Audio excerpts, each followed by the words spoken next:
देखिए, पहली बात तो यह है कि न महाराष्ट्र में वोटों की चोरी हुई है, न देश में कई वोटों की चोरी हुई है। मुझे ऐसा लगता है कि राहुल जी के दिमाग की चिप चोरी चली गई है और उनकी हार्ड डिस्क करप्ट हो गई है। इसलिए लगातार वो झूठ बोल रहे हैं, गलत बयानबाजी कर रहे हैं। उनके फिगर भी बार बार बदलते हैं। पिछले समय का महाराष्ट्र में 75 लाख वोट बढ़े, अब का 1 करोड़ वोट बढ़े। महाराष्ट्र के वोटों के बारे में पूरे फैक्ट्स एंड फिगर्स के साथ हमने उनको जवाब दिया। और मैं सबसे ज़्यादा आश्चर्यचकित इस बात से हूँ कि आप लगातार ये कहते हो कि वोटर लिस्ट में गड़बड़ी है, वोटर लिस्ट में गड़बड़ी है, तो फिर बिहार में कॉम्प्रिहेंसिव रिवीजन को आप क्यों विरोध कर रहे हो? देखिए, पहली बात तो यह है कि न महाराष्ट्र में वोटों की चोरी हुई है, न देश में कई वोटों की चोरी हुई है। मुझे ऐसा लगता है कि राहुल जी के दिमाग की चिप चोरी चली गई है और उनकी हार्ड डिस्क करप्ट हो गई है। इसलिए लगातार वो झूठ बोल रहे हैं, गलत बयानबाजी कर रहे हैं और जनता का मैंडेट चोरी कर रहे हैं, लोकतंत्र को चोरी कर रहे हैं, लोकतंत्र ने दिया हुआ फैसला चोरी कर रहे हैं। और उनके फिगर भी बार बार बदलते हैं।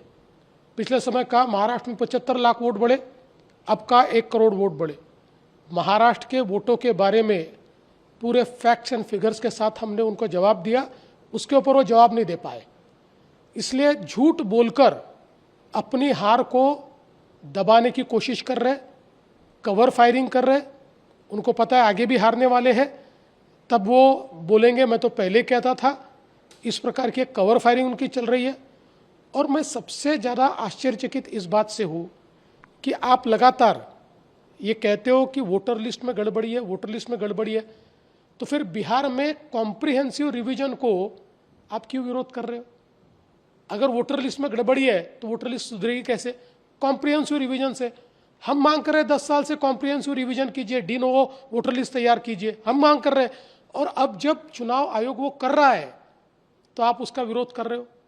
सच बात तो यह है कि उनको ये पता है कि उनकी पार्टी का वजूद खो गया है और अपना वजूद वापस पाने की जगह भारत की लोकतांत्रिक संस्थाओं को बदनाम करने का काम ये उनके माध्यम से हो रहा है।